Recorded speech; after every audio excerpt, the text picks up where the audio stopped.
sir. Mr. Triple Nose, sir. Another controversy has hit the WWE. Fresh off the heels of the recent WWE controversy to bring back Brock Lesnar at SummerSlam, and the previous controversy that they had, which was basically just Triple Nose doing a conference with Donald Trump as it pertained to the initiative for the presidential fitness test to make a return, there is now a new controversy circulating, which is the recent acquisition of WWE PLEs by Disney and as a subsidiary ESPN. Now, a lot of people across the internet are kind of freaking out about this for a while now since the WWE network went under in the United States. People who live in the US have been using Peacock as a means to watch WWE PLEs, and it was a pretty phenomenal deal. It was on the cheaper end of streaming services, and in addition to all of the TV shows that are under the Peacock umbrella, you also got access to every single WWE PLE, both currently and in the past. You also got to watch a lot of WWE content, and of course some of that was a little bit behind schedule, as that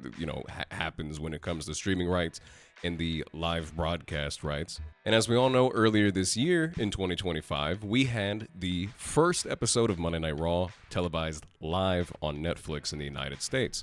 And now it looks like we have things shaking up yet again, which is honestly kind of abysmal for any viewers who live in America. For those of you who do not know, for other countries in the world, WWE can be found on Netflix. You can watch SmackDown on Netflix. You can watch Raw on Netflix. You can watch the PLEs on Netflix. But here in the United States, if you want to watch SmackDown, you have to have cable, or you have to use other means. If you want to watch Raw, you have to have Netflix. And now it's looking like if you want to watch the PLEs, you have to get ESPN. But that's not all, because there is a huge caveat to this. You see, with Peacock, I can't remember if it was $9.99 or $12.99. It was somewhere in that range, maybe $15 at the most, but that was a solid deal. $15 a month. If we're going with that price point, you got to see every single PLE, you got to see the back catalog, and you got to see whatever other programming was on Peacock that you might be interested in. But now we're at this point where, and I'm not speaking for everybody, I myself, big fan of basketball, right? I love basketball,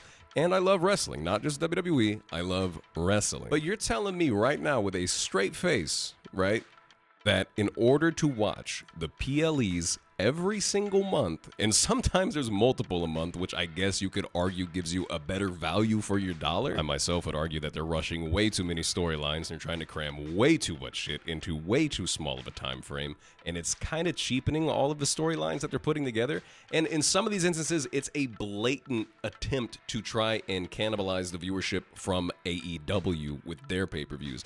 We saw this recently with AEW All In, where we had 3 WWE PLEs that very weekend. That's beside the point. The point that I'm trying to make is this. It is $30. Let that sink in for a second.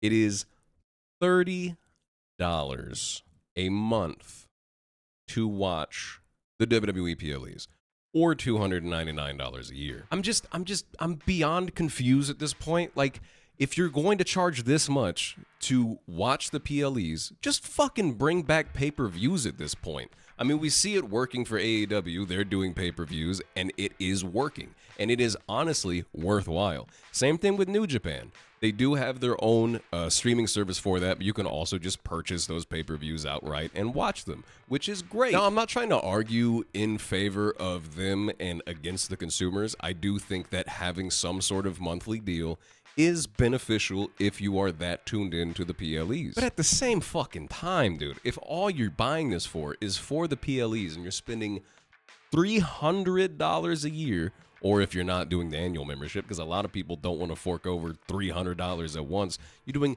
$30 a month, which then equates to $360 a year just to watch WWE PLEs. What the fuck is the point? And this normally would be the section where I would say you could just use a VPN. Not sponsored by one, but you could just use a VPN. And if you have a Netflix account, you could watch the PLEs from a different region included in your Netflix subscription. But who even fucking knows at this point? What if VPNs start getting blocked in the States? I don't know. It could happen. It might not. It might, though. That's the other thing. So at that point, then what do you do? Now, I'm not going to sit here and advocate for some of the other sites where you could watch these PLEs for free, but they are out there. And I have this sort of premonition that a lot more people are going to be using those sites as opposed to paying $30 extra a month just to watch the PLEs. I'm just so confused at this point. Netflix dropped $6 billion to get Monday Night Raw, and that was it. It was just Monday Night Raw. I just don't understand why it is so incredibly difficult for American viewers to just get all of the WWE content in one place. We used to have that. We used to be a proper country. Say what you will about the structuring of everything and the storylines during the period of the WWE network, but holy shit, was that a phenomenal deal. If I'm being completely transparent, I would much rather pay $20 a month for the WWE network to be back. We had everything. We had ECW, WCW. We had a lot of stuff from the WWF. We had the WWF content. We had the WWE content. We had the PLEs as they occurred, as well as the back catalog of those PLEs. I think there was even shit from like NWA in there as well. I mean, it was a phenomenal catalog. And now, if you're a US viewer, it's just gone. It's gone. It's bye-bye. Hasta luego. Sorry. Dude, I just don't know.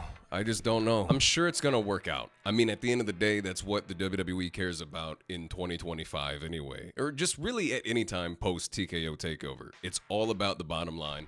It's all about how much green can we funnel in as short of a period of time as possible, no matter how much it fucks over the people who are loyal to the product. Whether that is the, weird fracturing of the different brands and the different content you can watch between all of these different, streaming companies, or if it is the fact that they just announced that they were pulling out of New Orleans so that they could go back to Vegas because Vegas paid more and TKO just wanted that instead of having a new unique location that would have been a fucking banger. We've seen 2 banger WrestleManias both taking place in New Orleans. And now you just don't get that.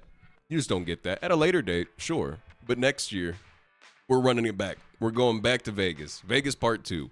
We're doubling down. Double or nothing. AEW? I just, at this point, it really is becoming increasingly clear, both with this recent acquisition, which, hats off. Hats off to the shareholders in TKO.